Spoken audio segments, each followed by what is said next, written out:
Counter number 3 is a progressive indirect attack. It's going to start out as a rear leg round kick, and it's going to turn into a straight side kick. So same thing, please, destruction.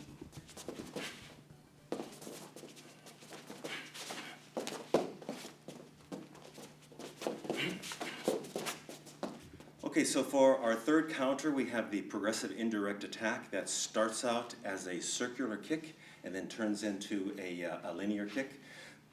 Some important points about doing this progressive indirect attack. Some people might call it a fake or a feint. The idea is the technique itself has to be sold, and not only does it have to be sold, it has to look like the original technique. So when you go to throw the rear leg round kick and you're going to turn it into a linear kick, it's important that it starts out looking like a round kick. Let me show you 2 times the correct way. So I step, I put my knee out, and then as my knee goes out,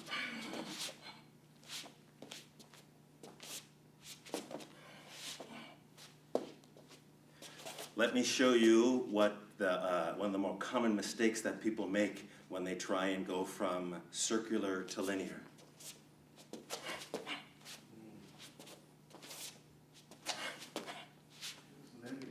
They're so concerned about getting inside of that knee that they end up doing this first.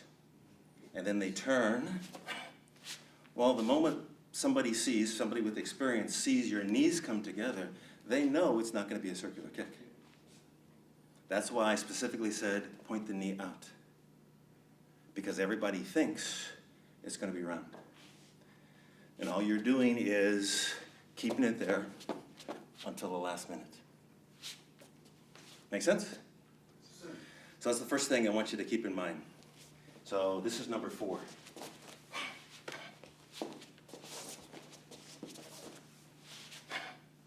You're using your heel to kick the common peroneal nerve on the side of the leg. I know some people say, well, what's that going to do? Come here. Ask a question, feel the answer. The place where it's most exposed is roughly about 2 to 4 inches above the knee. But for my training partner, to not hurt him, I will come up here.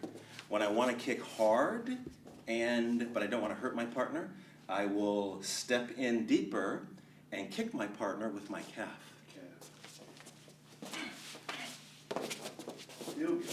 That way I can kick him hard, but when I want to have some accuracy and not hurt my partner, like that. So that's our 4th counter with the heel. Number 5, same thing with the heel, but now we change the target. The calf. If you've never been kicked in the calf by the heel, you have a surprise awaiting you. So same thing.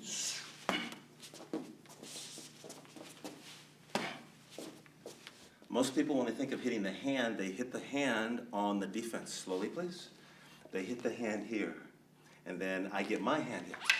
And then I hit his hand. And then he hits my hand. Okay? That is one way. Let me show you a better way. You hit his hand every time. Is that not better? So slowly, I hit his hand. I hit his hand. I hit his hand. I hit his hand. I hit his hand. I hit his hand. 1, 2, 3, 4, 5, 6. 1, 2, 3, 4, 5, 6. A little slower. 1, 2. In other words, as I do roof block and I come to here, I fake angle 1 and I turn it into angle 3. And then as he feed angle 4, I turn this over.